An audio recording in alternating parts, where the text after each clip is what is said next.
प्यारे बच्चों, क्या हाल चाल है। आशा करते हैं, उम्मीद करते हैं बेहतरीन होंगे और 2027 में फाइट करने के लिए और एकदम राजधानी में पहुंचने के लिए, टॉपर बनने के लिए अगर तैयार है तो तैयारी कराने के लिए आपको इधर उधर जाने की कोई आवश्यकता नहीं है।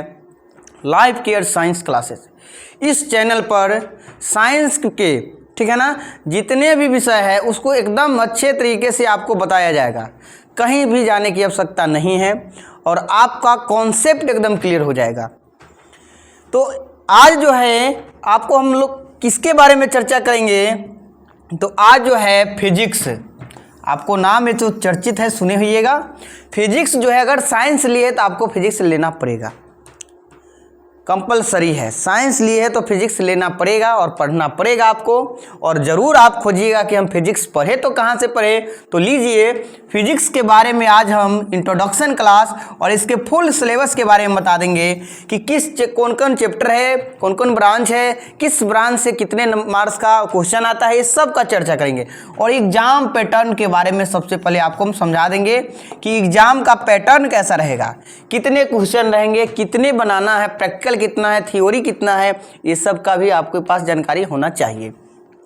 तो ये जानकारी जरूरी है आपको, क्योंकि कुछ बच्चे को साइंस तो ले लेता है और पता ही नहीं रहता है, फिजिक्स पढ़ता है, कितने नंबर का एग्जाम होगा, कितने में कितने बनाना है, ये भी पता नहीं रहता है।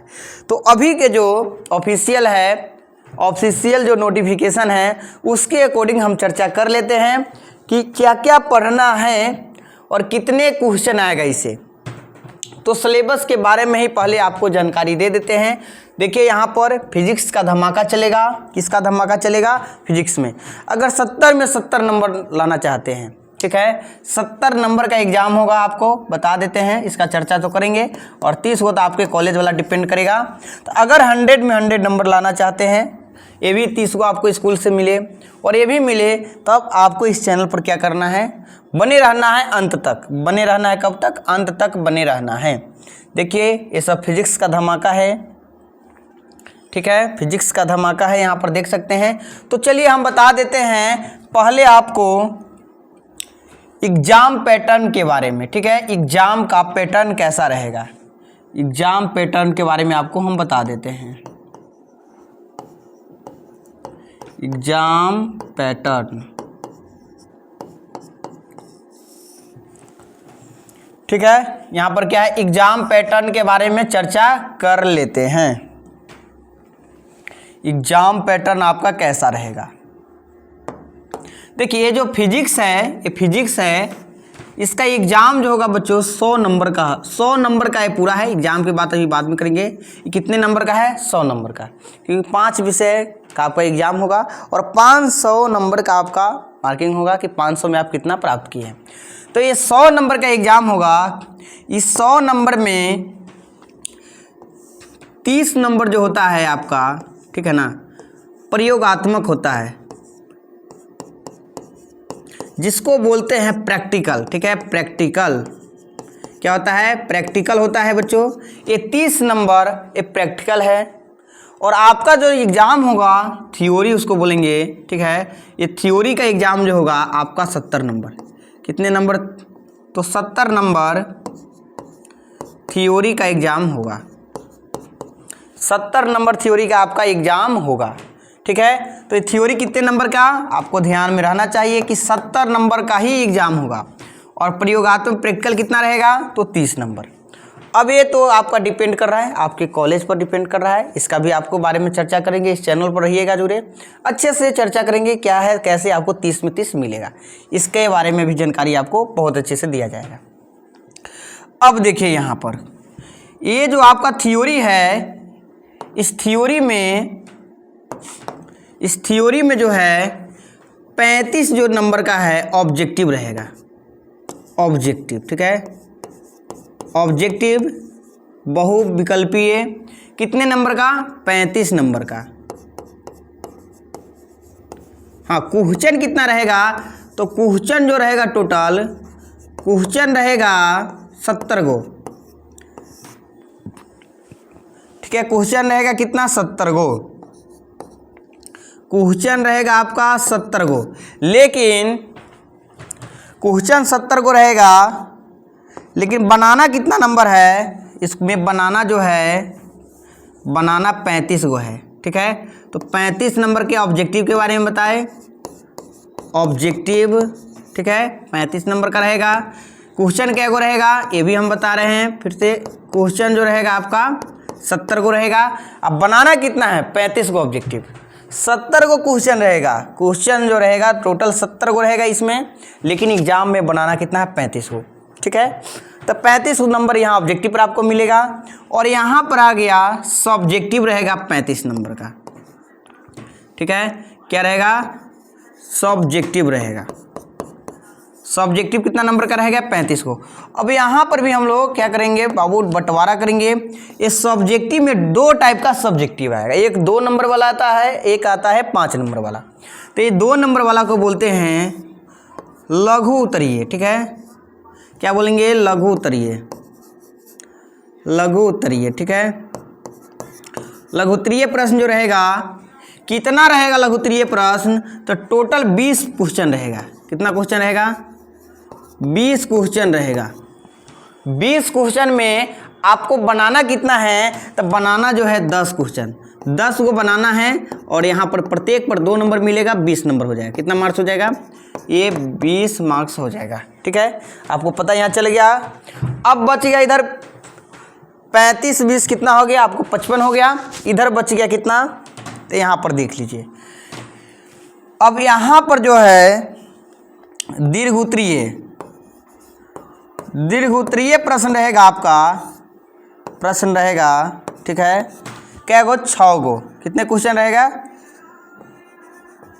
6 क्वेश्चन रहेगा। बनाना कितना है, तो बनाना 3 गो है। प्रत्येक पर 5 नंबर दिया जाएगा, प्रत्येक पर कितना 5 नंबर दिया जाएगा। तो यहाँ पर 5 तिहाई 15 हो गया। देख सकते हैं 35 नंबर का ऑब्जेक्टिव रहेगा, 35 नंबर का क्या रहेगा सब्जेक्टिव आपका रहेगा। और इस 35 नंबर जो सब्जेक्टिव है उसमें 2 नंबरी क्या गो रहेगा क्वेश्चन, तो 20 गो रहेगा। लेकिन बनाना क्या गो है, बनाना क्या गो है 10 गो। तो इस पर कितना नंबर आपको मिलेगा 20 नंबर मिलेगा। और 6 गो दीर्घ उत्तरीय रहेगा 5 नंबर वाला, जिसमें बनाना क्या गो है 3 गो 15 नंबर। अब देख सकते हैं यहाँ पर जो घेरा हुआ है जोड़िएगा 35 70 या 35, यहाँ पर 35 गो, यहाँ पर 20 35 को 70 गो। और ये 30 नंबर आपके ये प्रयोगात्मक है, प्रैक्टिकल है। क्या है ये प्रैक्टिकल का चीज़ है, ये प्रैक्टिकल है। और इसमें आपके प्रैक्टिकल के हिसाब से आपका नंबर इसमें दिया जाता है। ठीक है, किसके हिसाब से, प्रैक्टिकल के हिसाब से। चलिए, तो ये आप एग्ज़ाम के बारे में, एग्ज़ाम आपका ऑफलाइन होगा, ये चीज़ तो आपको पता है। जैसे 10th में एग्ज़ाम दिए उसी तरह ऑफलाइन एग्ज़ाम आपका होगा, 5 पेपर का एग्ज़ाम होगा। ठीक है, हाँ कुछ बच्चे एक्स्ट्रा में लिए होंगे, एक्स्ट्रा में लिए होंगे तो उनका एक दिन एक्स्ट्रा हो जाएगा। तो यहाँ पर ये समझ गए। अब आइए इसके विषय पर चर्चा कर लेते हैं, इसका क्या क्या सिलेबस है। देखिए एग्जाम पैटर्न तो आपको बता दिए, इसका जो सिलेबस देखिए,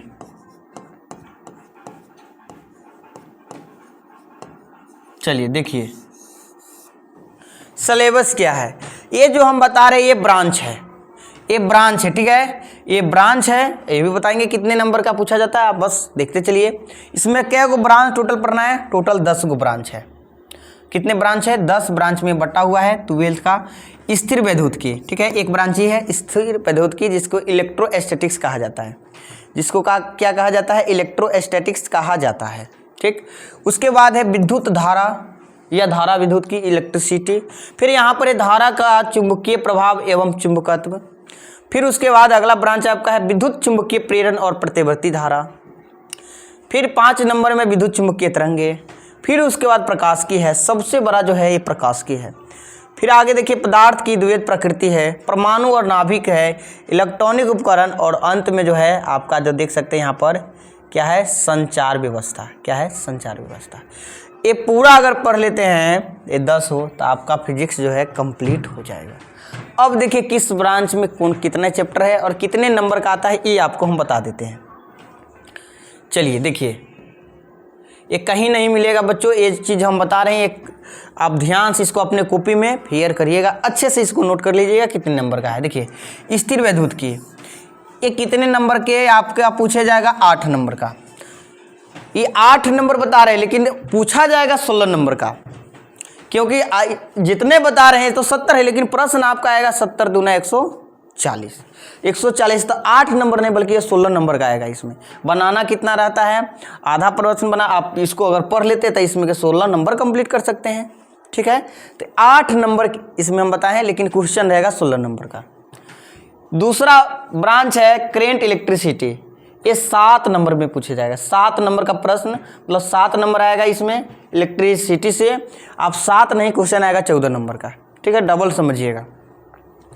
आगे देखिए, विद्युत धारा का चुंबकीय प्रभाव और चुंबकत्व, ये ब्रांच से 8 नंबर का क्वेश्चन आएगा। ठीक है, क्वेश्चन तो आएगा 16 लेकिन 8 नंबर इसमें। ठीक है, 8 क्योंकि डबल पूछा जा रहा है, डबल तो समझिएगा, ये 16 डबल सबका समझिएगा। विद्युत चुंबकीय प्रेरण और प्रतिवर्ती धारा, ये भी 8 है। और ये समझिएगा क्वेश्चन कितने नंबर का आएगा, उसमें 16 नंबर का है। क्वेश्चन डबल रहता है, बाई 1 गेट 1 फ्री है, आपको पता है, मॉल की तरह बाई 1 गेट 1 फ्री। आगे विद्युत चुंबकीय तरंगे, छोटा सा है ब्रांच, इससे 3 नंबर आएगा। क्वेश्चन समझिएगा 6 नंबर का आएगा। ठीक है, ऑप्टिक्स सबसे बड़ा ब्रांच, 14 या 28 समझिएगा, अकेला 28 नंबर। अकेला अगर पास करना है सिर्फ ये को ब्रांच पढ़ लीजिए, ऑप्टिक्स कहानी खत्म, पास कर जाइएगा, बढ़िया नंबर आ जाएगा। और 30 को आपको पढ़िएगा, प्रैक्टिकल वाला मिल जाएगा, तो ऐसे ही फर्स्ट डिवीजन आ जाएगा। तो अच्छे से पढ़िएगा तो इसमें पूरा में पूरा नंबर ला सकते हैं। ठीक है, उसके बाद है विकिरण तथा द्रव की द्वैत प्रकृति, ये 4 नंबर है इस चैप्टर से। लेकिन अब जो पूछा जाएगा इससे 4 दूनी 8 नंबर का क्वेश्चन आएगा, डबल आएगा। फिर आगे है परमाणु और नाभिक, ये 6 नंबर है लेकिन क्वेश्चन आएगा डबल है, इसलिए 6 दूना 12। इलेक्ट्रॉनिक यंत्र है, इससे 7 नंबर का है, 7 दूनी 14 समझिएगा। अंत में जो संचार व्यवस्था, इससे आएगा 5 नंबर का प्रश्न आएगा, लेकिन समझिएगा इसका डबल आएगा, क्योंकि जब से डबल कर दिया गया है तो इसको भी डबल समझिएगा। इसी चैप्टर से अब 12 नंबर के लेने शुरू कर दिया, इसे 14 नंबर का, इसे 10 नंबर का, इस तरह से डबल प्रश्न आना शुरू हो गया। अब देखिए, अब आपको ये बता देते हैं आपको, ठीक है, कि ये जो ब्रांच है उस ब्रांच में कितने कितने चैप्टर है, कौन कौन चैप्टर है। देखिए, पहला जो ब्रांच है उसमें कौन कौन चैप्टर, अब चैप्टर वाइज किसके अनुसार है, तो एनसीईआरटी के अनुसार। ठीक है, एनसीईआरटी के अकॉर्डिंग बता रहे हैं ये चैप्टर, एनसीईआरटी के अकॉर्डिंग ही बता रहे हैं। और एनसीईआरटी के अकॉर्डिंग पढ़िएगा, आपको बता देते हैं। अदर साथी से भी पढ़ सकते हैं, एनसीईआरटी से भी पढ़ सकते हैं, लेकिन हम यहाँ पर जो अध्याय है एनसीईआरटी के अकॉर्डिंग बता रहे हैं, तो आप इसमें 100 में 100 नंबर ला सकते हैं। ठीक है, ऑनलाइन में तो नहीं, अभी हम लोग के पास उस समय व्यवस्था नहीं था, लेकिन ऑफलाइन में बच्चा जो है इसमें 70 नंबर के एग्जाम में थ्योरी में 69 नंबर ला चुका है। ठीक है, 70 में 69 नंबर ला चुका है। ठीक है, तो इसलिए आप भी ला सकते हैं। और उसको कॉलेज से जो है 28 नंबर मिला था, जिस वजह से उसका नंबर कितना टोटल जो है 97 को रहा। ठीक है, तो आप 70 में 70 भी ला सकते हैं, और ये पूरा स्कूल से लीजिएगा तो 100 में 100 ला सकते हैं। तो आपका पहला जो चैप्टर है एनसीईआरटी के अकॉर्डिंग जो है, पहला ब्रांच का जो इलेक्ट्रिसिटी है उसमें पहला चैप्टर है विद्युत आवेश। ठीक है, इलेक्ट्रिक चार्ज और क्षेत्र, क्या नाम है पहला अध्याय का, विद्युत आवेश तथा क्षेत्र, विद्युत आवेश तथा क्षेत्र। ठीक है, दूसरा अध्याय आपका है स्थिर वैद्युत विभव तथा धारिता। आपको हम बताएं इसमें कितना, लगभग में 16 नंबर का क्वेश्चन पूछे जाएगा ये दोनों चैप्टर से। ये दोनों चैप्टर जो है पहले ब्रांच में आता है, इलेक्ट्रोस्टैटिक्स, जिसको क्या हम बताए हैं स्थिर वैद्युत की, वैद्युत आवेश तथा क्षेत्र पहला अध्याय है। दूसरा अध्याय आपका जो है स्थिर वैद्युत विभव तथा धारिता। और तीसरा क्या है विद्युत धारा, क्या है करेंट इलेक्ट्रिसिटी। तीसरा जो आपका चैप्टर है विद्युत धारा।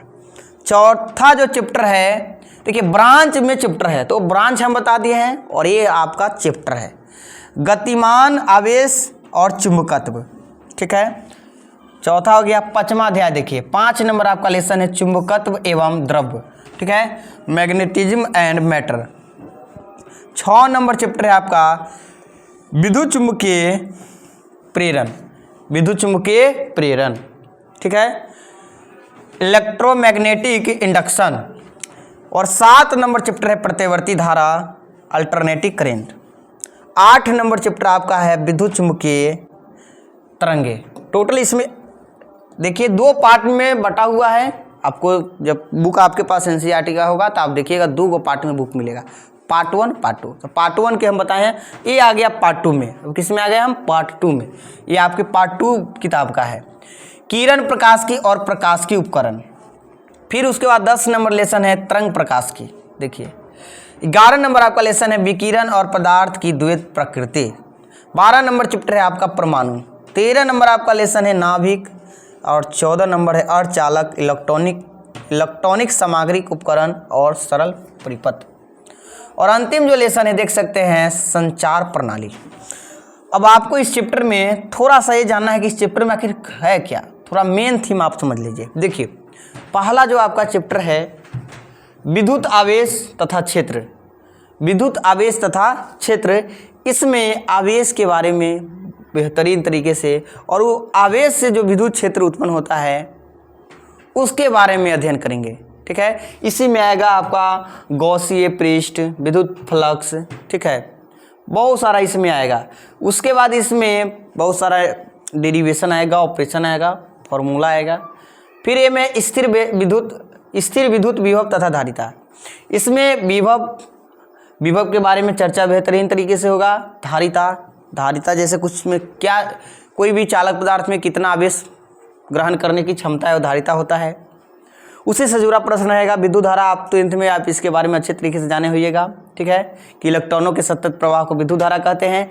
और इससे जुड़ा जो है बहुत सारा इसमें रहेगा। किरचॉफ का नियम फेमस है, किरचॉफ का, ठीक है, इसमें विद्युत मापी यंत्र ये सब पढ़ना है। ठीक है, प्रतिरोधों का समूहन, चालकता, इस सब के बारे में इसमें पढ़ना है। फिर आगे जो है आपका गतिमान आवेश और चुंबकत्व, इसमें चुंबक के बारे में, चुंबक पदार्थ, चुंबकीय पदार्थ जो है इस सब के बारे में इसमें चर्चा होगी। चुंबकत्व एवं द्रव, ठीक है, चुंबकत्व एवं द्रव, ये भी उसी से चुंबकत्व से जुड़ा हुआ ही चैप्टर है। उसके बाद विद्युत चुंबकीय प्रेरण है, ये विद्युत इलेक्ट्रोमैग्नेटिक इंडक्शन, ये भी इसी से जुड़ा हुआ है। ये तीनों ये मैग्नेटिक ब्रांच में आ जाएगा। उसके बाद है प्रतिवर्ती धारा, अल्टरनेटिव करंट, जिसका समय के साथ दिशा बदलते रहता है। ठीक है, उसके बाद विद्युत चुंबकीय तरंगे, इस चैप्टर में पढ़ेंगे कि विद्युत चुंबकीय तरंग की संख्या जो भी है 7 गो है, उसके बारे में पढ़ेंगे। जिसके संचरण के लिए किसी माध्यम की आवश्यकता नहीं होती है, वो विद्युत चुंबकीय तरंग होता है। किरण प्रकाश की और प्रकाश के उपकरण, इसमें हम लोग पढ़ेंगे बच्चों रे ऑप्टिक्स, जिसको बोलते हैं प्रकाश क्या है, जो आपको 10th में पढ़े होइएगा। प्रकाश के परावर्तन, अपवर्तन, विवर्तन, टेलीस्कोप, माइक्रोस्कोप, सूक्ष्मदर्शी, दूरदर्शी, सब के बारे में इसमें पढ़ना है। ठीक है, इसके बारे किसमें, किरण प्रकाश की में। उसके बाद है वेव ऑप्टिक्स, इसमें पढ़ेंगे हम लोग हाइगेंस के बारे में चर्चा करेंगे। हाइगेंस के सिद्धांत ये सब पढ़ना है। ठीक है, मैक्सवेल के सिद्धांत पढ़ना है, इस सब के बारे में हम लोग इसमें पढ़ना है। ठीक है, ब्रूस्टर का नियम बहुत सारा पढ़ना है इसमें। तरंग प्रकाश की में विकिरण और पदार्थ की द्वैत प्रकृति में इसमें पढ़ना है। प्रकाश के बारे में, प्रकाश विद्युत प्रभाव, इस सब के बारे में चर्चा है। प्रकाश की द्वैत प्रकृति क्या होती है। ठीक है, परमाणु आप लोग जानबे करते हैं, परमाणु क्या होता है, तत्व के सूक्ष्मतम कण होता है। नाभिक जानबे करते हैं, परमाणु में ही क्या होता है, नाभिक होता है। ठीक है, और इसमें अर्धचालक, इलेक्ट्रॉनिक सामग्री अर्धचालक के बारे में पढ़ना है, जिसमें चालक कुचालक दोनों का गुण मौजूद हो। और संचार प्रणाली में हम लोग पढ़ना है संचार व्यवस्था क्या है, कैसे कम्युनिकेशन होता है, इस सब के बारे में चर्चा करना है। तो ये आपका जो है सिलेबस जो हो रहा है यहाँ पर समाप्त हो रहा है। तो अगले क्लास में आपको शुरुआत होगा पहला ब्रांच। देखिए स्थिर वैद्युत की, आप अगर अच्छे तरीके से पढ़े ना, जो चीज़ आपको याद नहीं होता है वो आपको एकदम ओठ पर याद हो जाएगा। इस तरीके से पढ़ाया जाएगा कि आपको एकदम अच्छे तरीके से याद हो जाएगा। तो स्थिर वैद्युत की ब्रांच शुरू करेंगे और इसमें जो पहला लेसन आपको हम बताए हैं, पहला लेसन जो है ये लेसन को शुरू करेंगे। देख सकते हैं पहला लेसन, ये विद्युत आवेश तथा विद्युत क्षेत्र, इसको शुरू किया जाएगा। ठीक है, तो हम मिलते हैं नेक्स्ट क्लास में और नेक्स्ट क्लास में इस चैप्टर को शुरू करते हैं। तब तक के लिए टेक केयर, बाय बाय।